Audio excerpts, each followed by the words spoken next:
Okay, so before we jump into tonight's episode, I just want to take a moment to thank tonight's sponsor, which again is Stamps.com. Stamps.com, since 1998, has been an indispensable tool for nearly 1 million businesses. Stamps.com brings the services of the U.S. Postal Service and UPS shipping right to your computer. Whether you're a full-blown office sending invoices, a side hustle Etsy shop, or a warehouse shipping out orders, Stamps.com will make your life easier. All you need is a computer and a standard printer. No special supplies or equipment required. And within minutes, you're up and running, printing official postage for any letter, any package, anywhere you want to send. And you'll get exclusive discounts on postage and shipping from USPS and UPS. Once your mail is ready, just schedule a pickup or drop it off. No traffic, no lines. Cut the confusion out of shipping with Stamps.com's new Rate Advisor tool. You can compare shipping rates and timelines to easily find the best option. Save time and money with Stamps.com. There's no risk. And with our promo code POD, that's P-O-D, you get a special offer that includes a 4-week trial, plus free postage and a digital scale. How about that? No long-term commitments or contracts. Just go to Stamps.com, click on the microphone at the top of the homepage, and type in POD. Stamps.com, promo code POD, Stamps.com. Never go to the post office again. And away we go.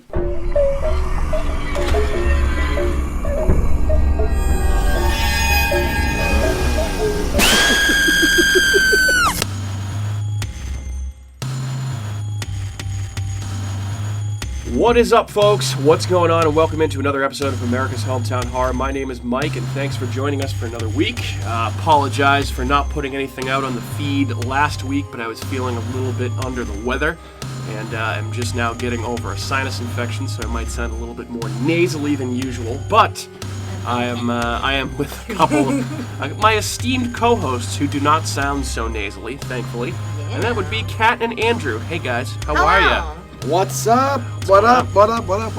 What's new? What have we been up to since the last time we recorded? We watched the second, are we talking about watch list already? Sure, yeah. Go ahead. Well, I know that's what's up. I mean, yeah. We watched the second half of that American Horror Story. Yes, we did. Yeah, so we finally finished the entire season 10 of American Horror Story. This one is subtitled Death Valley, which was the one about aliens. Ooh, spooky. So spooky. What'd you think of it? I actually liked it. I'm not an alien person, per se. I think it's kind of corny. But I really liked this. I liked the concept. I thought it was interesting. It was very interesting in a lot of ways. Yeah, I thought it was really cool that they tied in a lot of real-world historical figures into kind of this, theories. Countrywide United States conspiracy that we have been conspiring with aliens since the 1950s, essentially. I think it was 50s or 60s. To kind of get technology from an alien race in exchange for them being able to abduct and experiment on a certain number of Americans per year. One of the main characters in the show, in this section of the show, I should say, is Dwight Eisenhower, who's portrayed by Boston's own Neil McDonough, who's been in a bunch of stuff. He's definitely one of those guys that you'd see and be like, oh yeah, I know him from a bunch of different stuff. But yeah, there's a guy in there that plays Richard Nixon, a guy that plays JFK. So it ties into a bunch of actual historical events that happened in the 50s and 60s and even into the 70s. Amelia Earhart's in there. They kind of tie her disappearance on her final flight into the alien conspiracy. I thought what's-her-face that played Amelia Earhart was annoying. Lily Robb, yes. Who was one of the main characters in the first half of the season as well. She's been in a bunch of American Horror Stories. She was good in the first half, and the first season. What do you call it? The first half of the season. Yeah, the first story. She was good. The first of the double feature. She tried too hard for Amelia Earhart. She was like actively trying to just be annoying. Overacting almost. Ugh. Yeah. Cool. Yeah. Yeah, so I'd recommend the entire season as a whole. I think I personally liked Death Valley, the alien story, a little bit better than Red Tide. They were both very good. See, I just always assumed that our technological advances were because of aliens to begin with, so this is like just seems like a historical. Yeah, they play on that quite a bit. So it's very interesting if you're into alien shit like I am. I love aliens. Yeah, me too. Definitely check it out. You should watch it. I should watch that. And you can stream the whole season on Hulu, just like every other FX show that's out there, exclusively on Hulu when it's on streaming.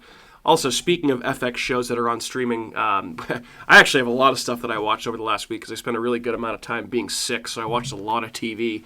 But we also finished the third season of What We Do in the Shadows, Cat. Yeah. Which I feel like that's one of those shows that just continues to get better. And the end of it almost kind of felt like it could have been a series finale for a little bit because they definitely... You don't want to. Yeah, I won't spoil it, but there were some big cliffhangers at the end of the season, and then one kind of thing that they leave you on to tie into the new season, which, you can definitely watch that show as a dispensable weekly just show to laugh at because it's fucking hilarious. But in the same sense, if you follow like the storyline of the show, it's actually very interesting. So, we did an episode on a cat back last summer, I think. Yeah. So, I can't continue to say enough good things about What We Do in the Shadows. Season 3 and also seasons 2 and 1. They're all fantastic, as is the movie. I also have been checking out that new show on Shudder, which is called Behind the Monsters, where essentially they pick a new horror movie icon each week, and they just delve into the history of the character. There have been 3 episodes that have been out so far. First one was Michael Myers. Second one was about Candyman. And the third one was about Chucky, who admittedly is one of my least favorite horror movie icons, but it was still an interesting watch. So, I liked that show so far. Pretty good if you're into that type of stuff, like the documentary type series, which that sounds interesting. I'm a fan of. Yeah, if you have Shudder, definitely there are worse ways to kill your time than watching that. One thing that is a bad way to kill your time that I checked out for 3 episodes and it just did not grab me was, I was a little disappointed actually, was that show Brand New Cherry Flavor on Netflix. I haven't heard of it. So I know we've talked about it before. You've heard of it. Okay. I've heard of it. It was the guy who directed and wrote Channel Zero. It's a new show from that guy. So it kind of almost feels like a lost season of Channel Zero, but it's just very, very weird, almost for like the sake of being weird. So maybe I'll revisit it, but I wasn't as much of a fan of that as I was some of the other stuff. And then I also checked out another true crime show on Netflix called Catching Killers, which is a 4-part series that's based on multiple serial killers that are lesser known. I'm always into that type of stuff. And because I was into the alien thing after finishing American Horror Story Death Valley, I started rewatching episodes of The X-Files again. Because I started a rewatch of the entire show. Last year, I kind of fell off for a little bit, and I was in the alien mood and government conspiracies mood. So I jumped headfirst back into The X-Files. And God, do I love that fucking show. So, so good. So, I know there's a lot of stuff there. Andrew, what have you been watching? Well, Anything good? It's a good thing you got a lot of stuff to talk about because I haven't watched a damn thing. I've had enough trouble staying up past 8 o'clock lately, and it's just been brutal. So I haven't... Watching the back of your eyelids. Yeah, I've been just... I don't know if it's depression or what. But Yeah, it's definitely a tough time of year, getting dark at 5 o'clock. I need to just get back into my rhythm and start watching some stuff because it's been... I mean, we went to the movies. We've seen a couple movies, so I've seen all that stuff. But... Including the movie that we're going to be talking about shortly. Yeah. Yes. Which, that was definitely a fun time. But, I mean, a lot of people, I feel like, are in a similar mindset right now. I'm just a kook. But yeah, it's November now. A lot of people kind of burn themselves out in October of watching horror stuff, so people might be stepping away, taking a break. Not us. But not us. We still here. We still out here talking horror with you guys that are listening. So thanks again for tuning in. I have one little interesting bit of news that I came across the other day before we jump into our movie that I thought would be pretty interesting to all of us. Given Andrew's love of all things cult-related, and I think all 3 of our loves of all things Leonardo DiCaprio-related. Okay. So there was a piece of news that dropped last week that MGM is developing a movie that is simply called Jim Jones, and Leonardo DiCaprio is going to play Jim Jones, who is one of the most infamous cult leaders of all time. Cool. You guys familiar with No. Jim Jones, that story? Yes. Very familiar. Drink the Kool-Aid. Oh, yeah. That Interesting whole thing. that Leo, huh? Leo, yeah. I bet he'd be good. Huh. No, he's good in everything he does, so just seems like something I guess that's something he would do. Yeah, so I had heard a while back that he was in talks to do a movie about H.H. Holmes. See, that Yeah. is I don't know if it's still topic happening. for another podcast because why that hasn't been made into a movie yet is beyond me. Yeah. Well, there's a book that's out about it, and I guess he was in talks to potentially star as H.H. Holmes. I don't know if it's still happening. I hope it does too, because I think that would be really, really awesome cool. I know that'd be movie. right up your alley. But so if you haven't heard of Jim Jones, Jim Jones founded the People's Temple in Indianapolis in 1955 and hailed it as a fully integrated congregation that promoted Christian socialism. By the end of the 1970s, he openly rejected traditional Christianity and claimed that he was God himself. And then he constructed his own town called Jonestown, because his name's Jim Jones, Cool. In Guyana in 1974, and basically got all of his followers to go there and to live with him, which he touted this environment as a socialist paradise free from any United States government oppression. And amid rumors of human rights abuses, the American government sent a delegation led by a U.S. representative and various others in 1978. Basically, these officials that were sent in, several of them were gunned down by Jones's followers and killed. And then following the shooting, Jones orchestrated a mass murder-suicide of his followers, which took the lives of 918 commune members. 304 of them were children. Oof. And as we mentioned, in an act that entailed drinking Kool-Aid laced with cyanide. So that is where the expression "drinking the Kool-Aid" comes from. Is This guy? So might have our boy Leo DiCaprio playing Jim Jones, which I think would make for a pretty cool movie. I feel like he can get weird. Yeah, he can pretty much do anything. He has a ton of range as an actor. Shutter Island. Yeah. Shutter Island's Very a great, weird very movie. underrated movie. I know it's a movie that we have on our list to talk about that we haven't gotten to yet. I like Shutter Yeah, we got a couple of slow months coming up. At Christmas, we can do a lot of Christmas-themed horror, but November is kind of a tough month for horror. As are Should we tease January? maybe January. What Janthology? Janthology. We were thinking about doing that. That's actually a really good idea. I think we should do that. Janthology. Do a different anthology movie every month, every week that month. That would be some cool stuff. But yeah. So the article I pulled all that information from was on bloodydisgusting.com. You can find it on there. Yeah, Jim Jones to be portrayed by Leonardo DiCaprio. Woo. We ready to talk about another movie that also featured some fantastic actors like Leonardo DiCaprio? Sure. Oh, yeah. All right, let's do it. So, of course, we're talking about Last Night in Soho, which was a movie that we tried to see a little bit earlier, which just kind of didn't work out. We opted to see Antlers first, and then this. I'm glad we saw Antlers, though. I'm glad we saw Antlers, because Antlers was awesome, and I still hold firm on that. That movie was great. But Last Night in Soho came out the same week. And I think the first thing we have to talk about here, just an overall frustration for me with the movie industry as a whole right now. So this movie, at the time we saw it, had been out for about a week and a half. And the stupid Regal cinemas at the Independence Mall, Kingston Collection, whatever you want to call it, a week and a half after it was released, only had 2 showings throughout the day. One at noon, the other one at 3 p.m. on the day that we wanted to go see it. Yeah. Which is fucking weak, because they have to show fucking Eternals from Marvel 35 times throughout the day. Which is probably a garbage on 5 movie. screens. It's getting horrible reviews. Yeah, because it it's looks garbage. So stupid. I mean, certain Marvel movies sign me up, like that new Spider-Man movie that's coming out next month. I would love to see that, but that movie looks stupid. Dune looks cool. They're also doing a million showings of that. But it was just kind of chapped my ass that we weren't able to really see this movie, which You can't do one showing at night? Yeah. There's 7 people going to the movies. Yeah. You can't have one theater designated? I don't understand it. Yeah. It makes 0 sense. Well, we came up with an alternate solution, or I'd say Andrew did, because Andrew looked this up, and I had no idea it was even an option. I forgot it was even there, but we popped on down to Plymouth Patuxent, to the movie theaters down there to go see this movie. Cinemas. Plymouth Cinemas at Plymouth Patuxent, formerly known as Plymouth Plantation, but you can't say that anymore. Plymouth Patuxent, there's 2 movie screens in there, and they were showing this movie, and what was the... they were showing that new Wes Anderson movie, too, The French Dispatch, which I actually kind of want to see that, too. I like Wes Anderson. I do, too. I really liked the Grand Budapest Hotel a lot. That was Royal Tenenbaums. Royal Tenenbaums, Life Aquatic with Steve Zissou. That's a good one, too. Always. Very, weird movies, but they're really good. They're he definitely, he has a style, for sure. So what did you guys think of the movie-going experience at Plymouth Cinemas? I thought it was pretty good. I mean, it was all the same level of seating. Like, the seats are comfortable enough. It was exactly what I thought it was going to be like before we went.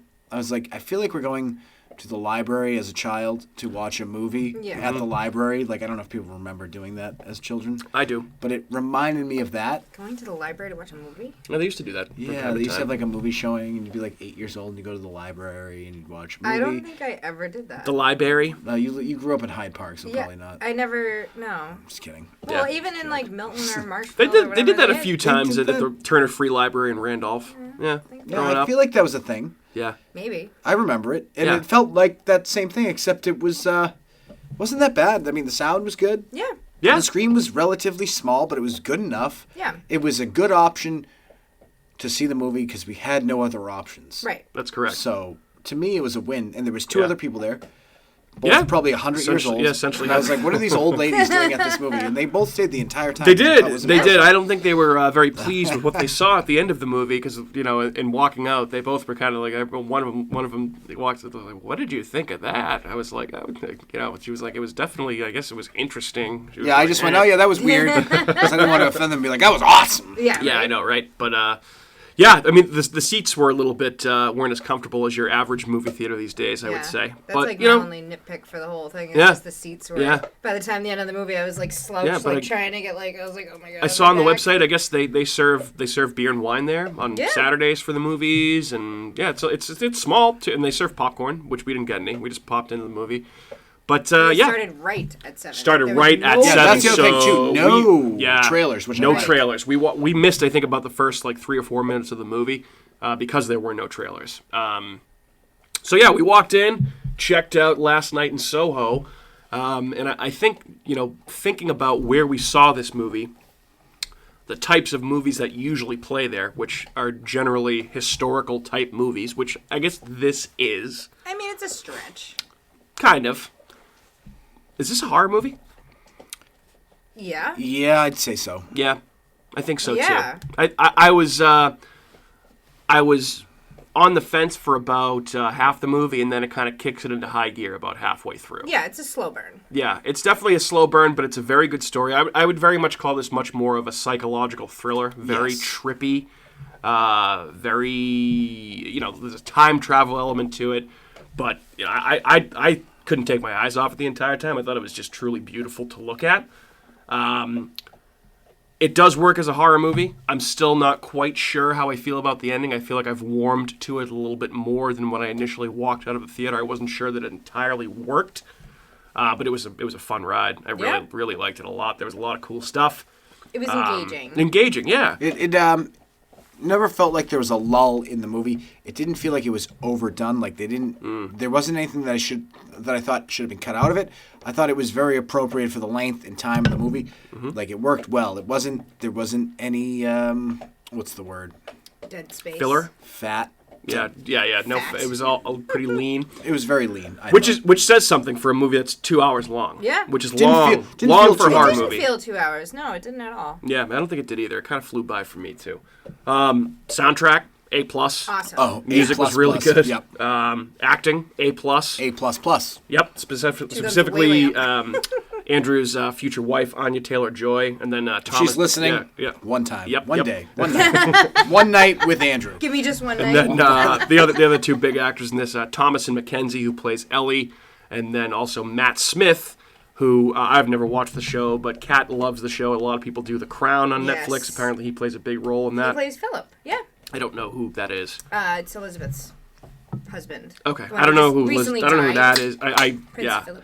I could probably count on 2 fingers the things I give less of a shit about than the British royalty. I think it's the stupidest fucking thing on earth. I don't care about it one bit. I hate It's them okay. all. You're entitled to your opinion. Yeah, so that's just me. But yeah, he was good. Plays a real scumbag in this movie. He does. But he was good. Does a good job playing a very charming, conniving, Yep. maniacal asshole. Mm-hmm. And I would highly recommend this movie. I think it probably is not quite my favorite. It's probably it's one of my favorites that I've seen this year, I would say. What'd you guys think? I thought this movie killed in every aspect. It was phenomenally acted, very well written, had enough horror elements, also had plenty of comedy elements. I thought it was funny. Yeah, even there though were I don't some know if laughs. It was, which makes sense because it's still weird to me that Edgar Wright made this because he did. Yeah, Shaun Shaun of the Dead, and all those other Nick Frost movies. Yeah, so I have which is some weird. information on that. Yeah, this is definitely his most serious movie. Yeah, which I didn't like. He did a really good job, like leaping from that type of movie to this type of movie, almost seamlessly. It told a good. It was like almost like a fable, kind of, to me, like an Aesop's fable. Okay. Interesting. Like where it's like a cautionary tale. Yeah. Huh. You know, everyone yearns for yesteryear. But But is then when you yesteryear get there- really that great? No. Everyone thinks that the time that they grew up in Right. is that much better than the time that they're in now. But everything has its faults. Yeah. Nothing is that good. There's flaws with everything. And this movie really did a good job of exemplifying the fact that, you know, just because something seems great doesn't mean that it is great. Right. The grass Yeah. is always greener. Yep. But it's also not. Not greener. So I thought it was just and they did it in a way too, because a lot of people say, "Oh, this movie's woke," blah blah blah, all this stuff. But they did it in a very subtle way. I thought. You think it's woke? Well, I it's think not woke. I'm not saying it's woke, but it did definitely. You know, I mean, the main character, the guy, he's basically Harvey Weinstein. I was going to say, this is definitely commenting Yeah. on like the Me Too movement, the Time's Up movement. Yeah, Yeah. for Like, sure. you want to be a star? Okay, this is what you got to do. Well, Yeah, yeah. the price of fame and the over romanticizing of nostalgia, definitely for That's a good sure, point. plays a huge The part. in greatest this movie. generation ever. That's all we hear. Yeah, you guys are awesome. I'm real impressed. Kat, what'd you think? I loved this movie. I liked the whole '60s elements. I loved the music. I loved the acting. I loved the whole idea of her. I forget the main characters. Ellie. Ellie's like aspirations to be this fashion designer, but then she's still like the undertones even when she's in the cab, like on her way to her dorm, and like the cab driver's kind of creepy, but kind of. Oh yeah. I mean, the whole. I liked. Yeah. So I guess Well, now that I you say the feel whole like Harvey Weinstein- it's an intentional choice to make pretty much every man in the entire movie, aside from maybe one, or not maybe one, definitely one. Maybe two, to be Yeah. a total creep. Two. In every creep pig in every sense of the word. Right. Yeah, from the get-go. The second she gets in the cab when she arrives in London, yeah. it's like she's in a new world. But you also get that like guarded sense because she's from like from no man's land wherever and like She's gets like from dumped the into from the the, city the English countryside, Yeah. moving to London for the first time to go to Right. fashion school. you and know? all the fashion school like bitches are like, oh my god, you wear your own clothes. Oh God, yeah, I hate it. I hated them. We'll talk more about them later on in one of our categories. So those of you who may not know, fun fact about Catherine is that she is a very accomplished and very good dancer, and danced quite a bit when she was in high school and in college. And Danced, after. yeah, and Beyond. after and beyond. So, as such an accomplished dancer and a fan of dance in general, what did you think of the dance numbers in this? The singing, like, what did you think of that? Because was that was a fun. big element of this as well. It was cute. I mean, it's not like a dance geared movie, but I think No, they no, did no. a good But job. I didn't mean it like that. But there are definitely there's some key scenes Yeah. that are very heavily choreographed. Yeah, like that I type think of thing. that it was nice. It was nice to watch. For Yeah. sure. Yeah. Okay. Yeah, I liked it. I Cool. liked the dancing. It was nice. The, Cool. like 60s whole like kind of I liked The it. swinging '60s Yeah. in London. Yeah, for sure. It was cool. So obviously we've seen quite a number of horror movies this year. I'm not going to rehash through all of them. We've talked about them all at various lengths. What did you guys like better than this year?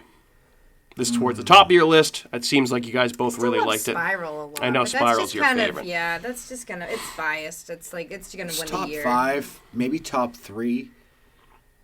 I don't know. It's I'd say tough top because 5. it might be top 1. It's tough. Top it's, 1? Top 1. It's so good. Yeah. You just I love am- her I- too, so I mean. I feel like it's constantly a sliding scale for me, or like constantly changing. I have this currently 4th for the year. The only movies I liked better than I still like Antlers a little bit better than this movie. Antlers Yeah. was better. VHS 94 I liked better, and Malignant I still think is my favorite of the year so far. It's a revolving door for me. Like Antlers and Malignant could be 1A, 1B, and this Yeah. could be 3. I also really liked Candyman, but that's not on this. Like I feel like Candyman was great, but seeing these other movies, Yeah, I feel like I don't know, my it's so opinion tough. on Candyman after like a few when did that come out? August, a couple months out from August, viewing it. yeah. My opinion of that has improved a little bit. Halloween Kills still sucked. That movie was terrible. I'm Halloween still so bummed out smells. by it, and I still was bummed out by the third Conjuring movie. But yeah, I think this is probably, if you're a horror fan, this should be at the top of your list to see it. And I feel like it's probably hasn't been seen by a good number of people. I think it did okay at the box office, but again, Nothing. what does these No, days? never aside does. from- Unless it's I hate to some sound like stupid Marvel yeah, movie. I know. I hate to sound like an old man yelling at a cloud because I do. I mean, I love certain franchises. I love Batman stuff. I love James Bond stuff. Still have not seen the new James Bond movie, which I think it's coming out on demand soon, so I'm definitely gonna watch that. Certain Marvel things, I'll watch. Like I like Spider-Man. I'm interested to see what the MCU does with the X-Men whenever they bring them into the fold. That type of stuff I like, but I don't need to see every fucking Marvel movie. Those are the only movies that really a make money a ton of grab. money. Yeah. So, did you see Dune yet? No, I really want to see Dune. Yeah, that looks interesting. I mean, I'll probably check it out. I think it's still on HBO Max, but Was it the guy that did Prisoners? Is that the director? it is Yes. Denis Villeneuve. Yes, Yeah, I he mean- did One more time, Prisoners. one more time. Denis Villeneuve. I like that. It's not Villanueva. No, it's Villeneuve. No, he's one of those real artsy fartsy directors. Like I like the he's artsy French fartsies. Canadian. He's from Montreal. Oh, I don't know about that then. But he actually, I do like his movies quite a bit, and he's one of those guys that has kind of come out and spoken out against Marvel movies being crap, like him and Because they are crap. Scorsese and Christopher Nolan, like the real auteur They're filmmakers. made you know? for stupid Americans that like stupid movies. I don't think they're any good. I think they're stupid. They just find a bunch of high-profile actors and actresses, plug them in a movie, over CGI it, and expect people to like it. It's garbage. Nobody cares. Oh, cool. A bunch of nerds maybe like it, but even the nerds probably don't like it because it's stupid. So Scorsese, I think, had a good point. Of course, he got lambasted on social media, but Scorsese's probably the greatest living filmmaker around right now. He said they're like theme park rides. They essentially are. They kind of are like theme They park get rides. turned into theme park rides. They do get, and they get turned into theme park rides at Disney World, Disneyland, wherever. So I And like. I bet don't you, get me wrong, I like theme the parks. people that make the movies think the same exact thing. They just don't care because they're cashing in their Cash millions. cows, yeah. Yeah. Why wouldn't you? Right. If people are stupid enough to go and see it, then that's shame on you, not Right. shame on them. Yeah. All right. I like the Hulk and Universal. Yeah, well, it's a great roller coaster for sure, and the Spider-Man ride there is very cool. But again, Spider-Man's good. those are rides; those Yeah. aren't movies. I like the rides better. All right, that's enough time spent on bashing Marvel. Just a couple of quick facts about Last Night in Soho. I don't have a ton here because it's a newer movie, but this is a good amount of background. Kind of gives you some context to how this movie was made and what it's kind of about. So, as we mentioned before, this is currently in theaters only, but you better act quick because it might not be in for too much longer. If it's only going to be Another 2 week, showings maybe. a day, Yeah. I don't think they're going to be showing it at Plymouth Cinemas too much more. But It wasn't even in Wareham either, right? it wasn't in Wareham that particular day. I think it's one of those things like because we were trying to see it on last Monday night. It's probably not a Yeah. great night for movies. Good night for us. But Well, it's like a Wednesday or Tuesday. was it Wednesday? I don't even know. Tuesday? I lost track of time. But actually, it was a Monday because I was really sick Monday. Maybe it was Wednesday. I don't know. Doesn't matter. But yeah, this is not streaming currently. I guess it will be coming to streaming services in a couple of weeks, so you can catch it at home Good. pretty quickly. So yeah, currently in theaters only, no streaming as of yet. So it's not one of those dual releases like Halloween Kills was, or *Malignant*, or any of those other movies that we did. They completed principal photography on this movie back in 2019, and it was originally intended to be released last September of 2020. But of course, fucking COVID, 2 more delays due to COVID-19. International release was in October of 2021, which was a week before we saw this. Fucking COVID. And as we already talked about, this movie is directed by Edgar Wright, which this is definitely, his most serious movie to date, but he is most famous for probably his 3 biggest movies, I would say, or what he dubbed the 3 Flavors Cornetto trilogy. I don't know what that means, but those 3 films are Shaun of the Dead, which is an all-time classic. That movie's fantastic. Hot Fuzz, and The World's End. Those are meant to be seen as like a trilogy of films. All 3 of those he worked with Simon Pegg and Nick Frost on those movies. All of them have, comedic elements as well. Obviously, Shaun of the Dead is a parody of the Night of the Living Dead and all zombie movies. World's End is kind of an apocalyptic type scenario. Very good movie. Hot Fuzz is also absolutely hilarious. He also did Baby Driver, which came out a couple years ago, and he did Scott Pilgrim vs. the World, which you've probably seen that That's one, a pretty Andrew, good right? movie. I like that movie. That's a good movie. I like that movie. I've seen all those movies. Yeah, actually. So he's a good director. He's been around for a while. I feel like he's kind of, a lot of the movies, they're a lot of pop culture references, kind of nerdy, but funny, quirky, lots of deep cuts on the soundtracks, which this movie definitely does that as well. But this is, I think, far and away his most serious movie. But it's not without laughs, as we talked about. Wright actually first conceived the idea for Last Night in Soho back in 2007. So he's been working on this for quite a while. He pitched the plot essentially describing it as a dark Valentine to London in the Soho neighborhood. And he, was doing this... Nope, that was the end of the fact. Sorry, I fucked up. When the host fucks up. The film's time placement, the 1960s, was inspired by Edgar Wright's obsession with the 60s. I guess he was born in 1974 and kind of always had this fondness with the 60s, in London specifically, in the Soho area, which is kind of like the center of London. Never been to London, so I can't speak to that South personally. of Houston Street? Yeah, I think so. I don't know. I think that's what it stands Oh, for. okay. That's Or a South fun of fact. Houston something. He actually went on record, and he did a podcast on The Ringer that I listened to after I watched the movie, and he just kind of, he said he felt he said, I feel you're always obsessed with the decade you just missed. So, growing up in the 70s and the 80s, he kind of wanted to know more about the 60s, but that nostalgia can kind of be misplaced, like we talked about, right? So he grew up in Somerset, England, and he was kind of obsessed with his parents' stories of coming of age in the 60s in London, which contributed to him being enamored with the era. He nurtured his obsession through their 1960s record collection, saying he would, quote, sort of almost just disappear into that decade through the music. Wright also recalls that his mother, specifically, had recollections of swinging 60s London that weren't always fond memories, which I kind of feel like that is a big inspiration for this movie, right? Are those memories, is that nostalgia always a good thing? Which, no, it's not always a good thing. He said one of her stories was, quote, I went to Soho once with my friend and we got harassed by a man and chased out, and that's the end of the story. Wow. So you think everyone has these glorious stories about, past decades, but they're not always that great. Right. Another quote from him directly, quote, something that I find truly nightmarish, and I guess there's an element where I'm sort of giving a sharp rebuke to myself, is the danger of being overly nostalgic about previous decades. In a way, the film is about romanticizing the past and why it's wrong to do that. So, we got kind of already mentioned that, but yeah, definitely on-the-nose metaphor here. This is also the final performance for an actress named Diana Rigg, as she passed away on September 10th, 2020, and this movie is dedicated to her. Sandy? So she's best known, she played the landlord. Old Sandy. Old Sandy. Best known for her role as Olenna Tyrell in Game of Thrones. She's an absolute badass in that role in the show. She was a really good character. She was also in one of the Sean Connery Bond movies on Her Majesty's Secret Service. And obviously there's some nods to the Connery Bond movies. Jesus, if I can only speak, in this movie, especially the big, huge poster for Thunderball when they first go back into the 60s, the first time travel scene. So she was in one of those movies as well.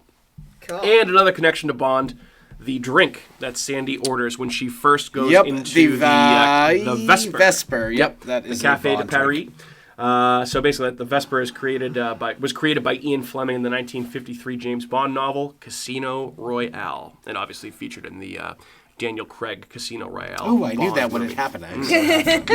Yep. So that's what I got for facts. Some cool stuff. You guys ready to move on to our categories? Yes. All right, good. Are you sure, Kat? Are you ready? Yes, I am ready. Good. I took my notes. All right. I'm all prepared. Perfect. So I'll ask you first, Catherine. Did you find this movie to be scary at all? Yes. Really? Because I think that as a woman, we'll go there. First off, the fact that she moved to a new place in a city, and then she had a bad experience in college, and she decided to move out on her own in a random apartment by herself, which apparently it looks like it's like a triple decker at least. I mean, there's more rooms in there, but it's only her and the landlord. Yeah. I mean, that's creepy in itself. And she's on the top floor? That's terrifying. As a woman to live on your own, like I would be horrified to do that. Well, not to mention all of the crazy paranormal shit that's happening in her room as well. Yeah. So I mean, living on my own, like in the middle of nowhere with no one. I mean, I feel that would be terrifying. Yeah. So yeah, that's scary. I mean, you're terrified when the electricity goes out. So well, yeah. This isn't that surprising. He makes a good point. He does make a good point. Yeah, but then the whole history about the house and the people that died and all that. I mean, that's the whole thing. But would you have been as nervous knowing that an old lady was the landlord? Kind of. Okay. I mean, it's anyone really. I mean, and she's kind of a bitch. She's like lays down the law and is like, no people, like no men, no this, like no that, whatever. You need to be home by like 8, and it's like okay. Oh, it's no men after 8. I don't think she had a curfew. Maybe she did. I don't remember. Oh, maybe not. But yeah, I didn't particularly find the movie to be scary, but obviously from a woman's perspective, this is a female-driven story. I can see how it could be scary from that perspective. Absolutely. Obviously, every man in this movie, as we mentioned, is pretty much a pig. That is except for her. Except love for interest. John. Yes. Good character. I liked him. Yeah, but it just goes to show you that a lot of men out there are disgusting pigs, and you can never be too careful out in the world these days. So yeah, ladies, be careful wherever you go. You also need to be careful as a man. Yes, that the woman you're having sex with isn't going to slice your throat for no reason. That's also true. Some of these guys are pigs, but also let's not pretend that she isn't essentially Jack the Ripper. Right. Just as a hooker. Yep. She is the hooker version of Jack the Ripper. She is Sandy the hooker. Yeah. So obviously we're in spoiler territory at this point. And there's a big reveal towards the end of the movie. So it turns out she's Jack. Yeah. She's the female Jack the Ripper. It turns out that the character that you're essentially supposed to be rooting for, or one of the characters that you're supposed to be rooting for, maybe you're not supposed to be rooting for her so very much. Are we in nitpick territory yet? You can go with it. It's an organic conversation. So go ahead. Nitpick territory. Mm-hmm. Sandy performs at this club, right? Yes. What's the name of the club? Do we know the name? What's the name? I forget the name of the club she performs at, but the one they go to is the Café de Paris. Regardless of the name of the club. Yeah. All the pigs, the men that go there, they all know each other. They're all familiar with each other. Yet somehow hundreds of these men go missing, and it's usually after they take Sandy home very good point. And have sex with her, and then they just disappear. And no one thought, oh, maybe it's Sandy killing them, and they're disappearing. Like, I don't understand. That is baffling. I could see 5, 6, 7, maybe even 10. It's hundreds. Is it hundreds? I thought it was 100. I thought she had killed 100 men. Yeah, I don't know if it was that many, but I think it's implied that it's at least dozens. I would say. And they don't.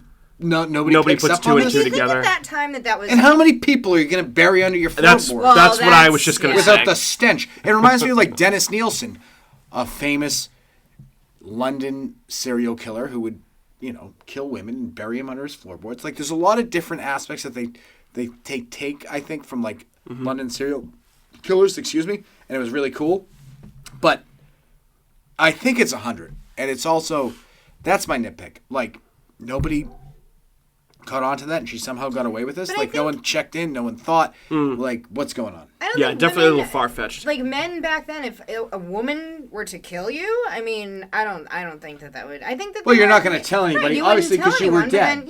Right. Well, yeah. But so you're murdered. So no one's you're not going to be like, hey Bob, this bitch killed me. Right. You're going to be like, hey Bob, wait, I'm dead. No. So it's a little far-fetched. It is a little far-fetched. Just a little. Or at least if someone wouldn't look into that. But I mean, that makes more sense now that old cop guy was like. The cop was looking into it, but did he even care? I don't think that guy gave a shit. No. I think he just wanted to creep out women. He was like, well, if you see Alex, like, let her know I said hi. Like, but he obviously knew. Like, it felt like nobody knew what was going on, but they all knew what was going on. Right. I'm just saying. That's just my. Yeah, I feel like they could have done some better detective work there and put two and two together. I think I was just getting drunk. He didn't care. Yeah, exactly. While we're on nitpicks, I know it's out of order. Any other I didn't really have any other ones. A very good point that you brought up. I was thinking when you started talking about it, like, how many bodies can you fit under the floorboards in that one particular room? Right. I mean, it's a big house. Big house. Maybe it's on multiple floors. You never know. Is she like John Wayne Gacy? She got like lions? Yeah. I mean, maybe that's why she's only allowing one person to rent the room on the very top floor because the bodies are in the other rooms. Maybe. The stench in that place would be unbearable. But she also said that they live next door to like a bakery or something, that it was a French restaurant. A French restaurant? Well, it smelled like garlic. Oh, yeah, right, garlic and dead people smell the same. It kind of smells the same. Yeah. No. Okay. All right. Yeah, good point, Andrew. I hadn't initially thought of that. So, yeah, just getting my creative juices flowing with nitpicks here. There we go. Perfect. Kat, what was your favorite scene in the movie? I liked when she first goes to bed and she, like, pulls the cover over her, and it just, like, the way that the camera, like, pans out and, like, it looks like it doesn't end. Yeah. And then all of a sudden it plops her, like, into this party in her pajamas. Mm-hmm. I thought that was really cool. Like, just when you first see that was probably one of my favorite scenes. Yeah, and branching off of that particular part, I also thought, so my favorite scene personally was the very first time that she travels back into the 60s, and you kind of see, I don't know how they recreated all that stuff, but it looks awesome. Yeah. And I guess they actually did film in Soho. They had to do it, like, early in the morning. They shut down a couple of streets, but obviously I don't think they redid the exteriors of the buildings. That was probably digitally added in, if I had to guess. But that was really, really cool. Just gorgeous to look at. And I thought that opening kind of like scene where they're at the Café de Paris and, Ellie and Sandy are dancing with Jack. That was essentially all practical and done essentially in one take, that whole dance routine. Where Jack punches that guy in the face and they're running around the club. That was pretty cool. And then, what was the other part that I was just going to say? Well, they hide in the phone booth, which is stupid because it's like you can see through it. I also just thought overall a lot of the scenes, I saw this after the fact, where Anya Taylor-Joy and Thomasin McKenzie, that's the actress that plays Ellie, they were actually acting off of each other, and that was not an effect. So, like, when it shows them both on each side of the mirror, they were actually doing that, like, the mirror, like, walking down the stairs when they're, that was actually, like, them doing that together, that's cool. Like, in real time, which was pretty cool. Edgar Wright said there were very few, like, CGI effects with that particular aspect of the movie. Cool. But you always, like, that's always in view when you're watching the movie, right? That if they're showing Sandy, like when they're in the taxi at one point, and it's clearly Sandy, and like you can see a slight reflection in the car window of Ellie's character. Like just cool little touches like that. Very good. Those all stuck out to me personally. Andrew, what about you? So first off, I don't know if I'm saying the word correctly. Did this movie remind you of like a Giallo? Giallo. It did. Style movie? Because it did to me, and I really like those style of movies, and I thought it had that feel to it. Yep.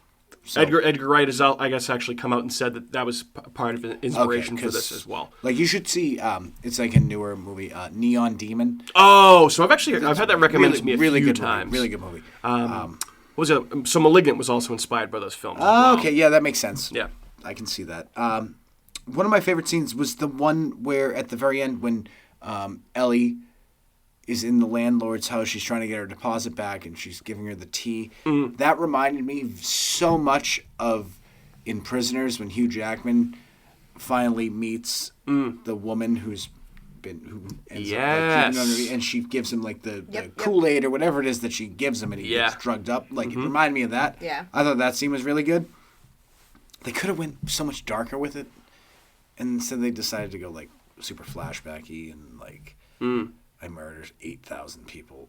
Other favorite scene, which as I was watching it, I picked up on it, but I didn't pick up on it in the same aspect until after the spoiler was given at the end of the movie, was when she's going through, Ellie's at the library, I think, and she's going through the reels, like the news clips. Microfiche? The microfiche, and you can recognize like 3 of the guys from that club in the reels, and you're like, wait a minute, what, like man missing, like and all that stuff, and you realize, and then after the fact, I'm like, oh, okay, yeah, but like when you see it, I'm like, that guy was just in the club, like that's. See, I didn't pick up on that. I was like, wait a minute.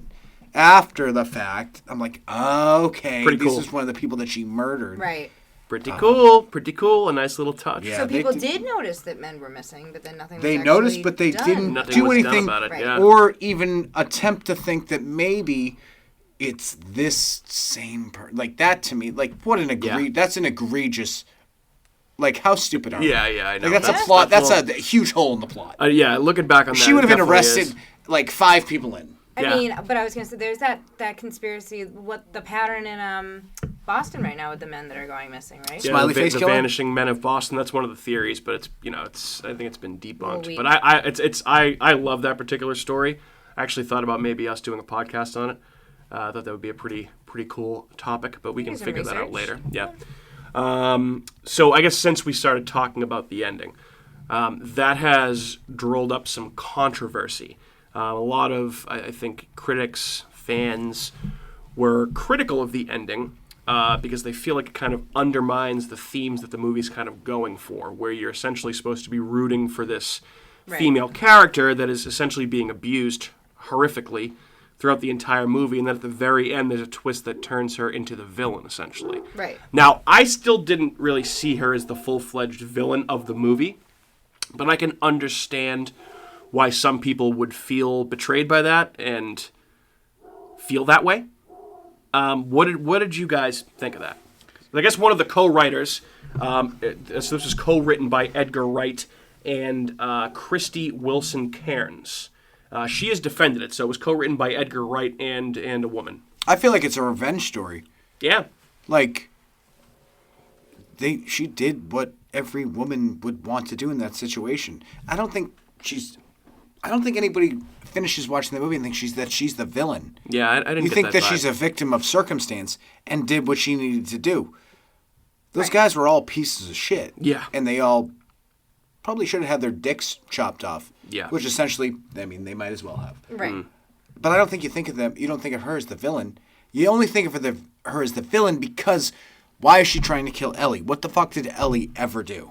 Essentially just found out her Yes. story, right? But she didn't want to find out. But instead, Yeah. she should have they should have done where she passes on the torch to Ellie, and then Ellie starts murdering. Yeah, that'd be an other interesting people. That would be better. Like, That you would have could been take cool. over for me. I've killed all these men. Now it's your Yeah. turn. They're in the walls, by the way. Yeah. What was so I just thinking back, it's just they really hit you over the head with the fact that she was just really being abused, and all these men are just such despicable assholes. Just think about that compilation supercut of her in the booth with all the guys rotating in, and what's your name? And she had a different name every time. yeah. Oh, that's a pretty name. All of them just saying the exact same thing, just rapid fire, one by one by one. So it's This may be let's call it not a hot take. Unpopular opinion. She didn't have to do that.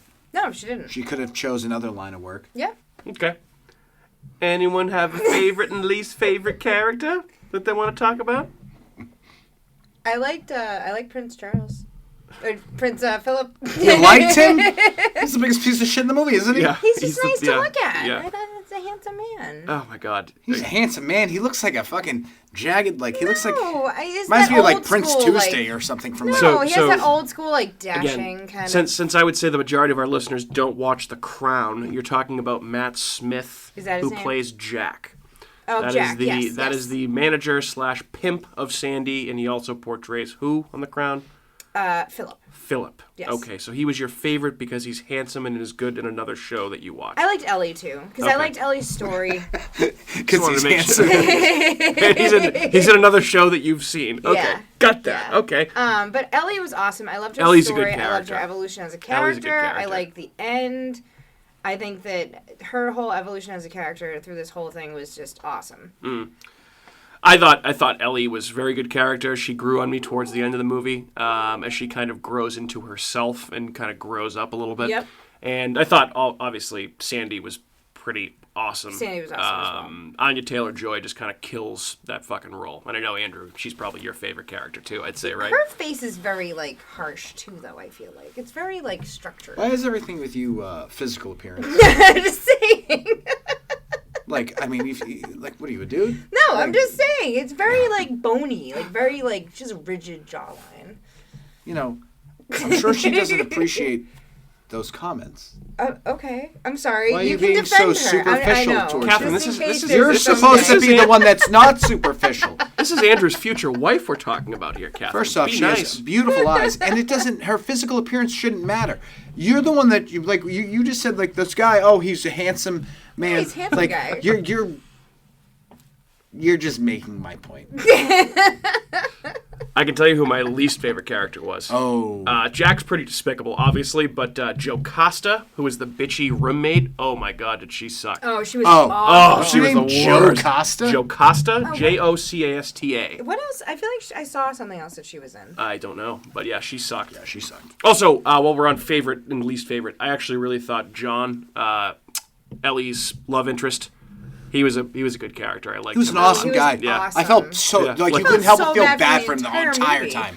I Like, he's put in this definitely, awful situation. I thought for sure when he's in the room with Ellie and she's seeing that vision of Jack killing Sandy and she's screaming and the landlady walks, I thought for sure that he was going to get thrown in prison incorrectly, unjustly. I thought for sure that was going to be the case. Thankfully, it did not happen, and he turns out he sticks around with her long term, which I really liked. So, Oh, he was awesome. yeah, very, very good.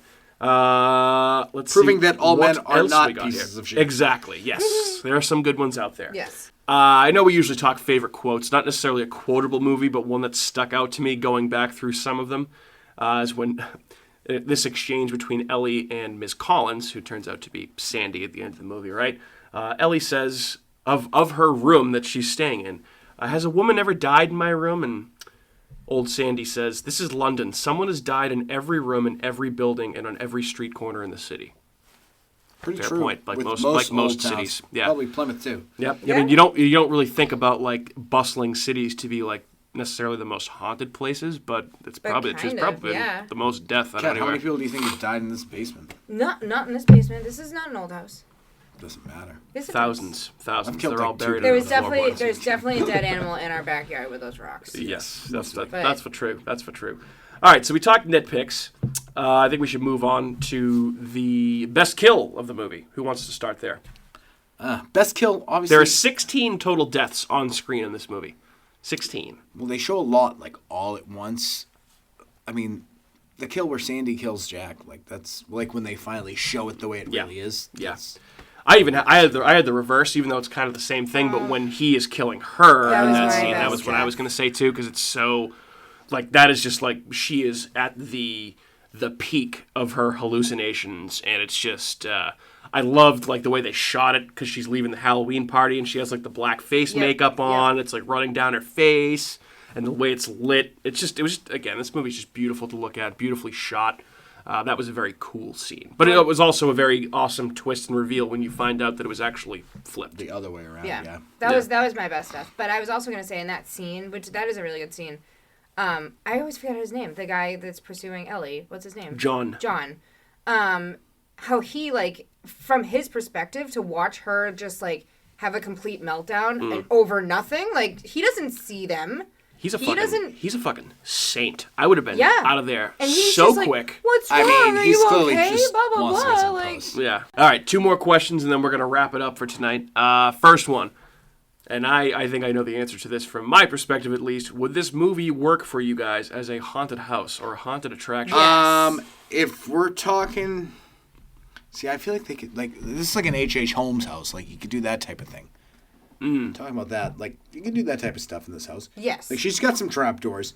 You know that she's killed that many people. She's got that many bodies buried underneath the floorboards. Yeah. Like, there's something going on. Yeah. I feel like there definitely could be some. You could have some good sets.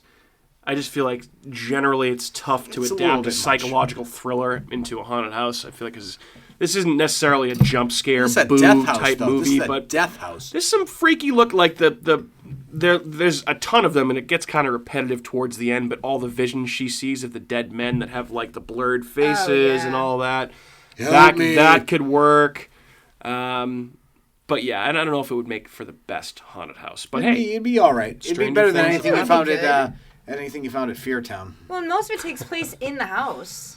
in the house or in London Or or in London, clubs. but I or- mean, even then, you could like, you know, if you're let's say if you're in this haunted attraction, and you go into another room and you move a curtain, and all of a sudden it's this whole other thing because you went into another morphed universe. I just thought of this randomly too, but can I tell you, when I was watching this movie, how badly I just wanted to go to that bar, the Toucan, and just go and actually have a pint there. A little Guinness? Oh my God, have a Guinness. That would have been so good. That was cool. So I guess that place, that's real? that's a real bar Cool. in Soho that has been open forever and is still very, very popular, that I guess Edgar Wright said he drinks at all the time, or maybe not anymore. But good for him. Yeah, but he used to. So when him and his writing partner, Christy Wilson Cairns, were writing this movie, they were often like coming up with ideas while drinking at this pub, the Toucan, in Soho, which is a pretty cool little tidbit. So yeah, I just wanted, like, I would love to go to London. Specifically, anywhere in Europe I'd take, but I really want to go to London and anywhere in Ireland. That'd be cool. So, Cool. And then last question. I don't think we'll get one. Sequel? Any interest in a sequel? No need. I don't think so either. I don't think so. I mean, the only way you could do it is if you used like a totally different scenario. Or if Ellie is like taking over as a serial killer. But she's not gonna. Yeah, I feel like they could have done that with this movie, but I don't think they can't. They can't go back and retroactively. There's no need to. That, this movie is good as it is. You don't need to Wait, so the name of this movie is Last Night in Soho? Last Night in Soho. Not Tomorrow Night in Soho. Okay, so whose last night is it? Those guys. It's a reference to a song. Okay. But it's also those guys. I didn't really understand that, because at the end of the movie I was wait a minute, she took them home to her place in Soho, and that was their last night. They died there. Well, also, think about it from Ellie's perspective, right? So, like, last night in Soho, I had a dream where I was transported back to the 60s, and, it was... Okay. One more nitpick.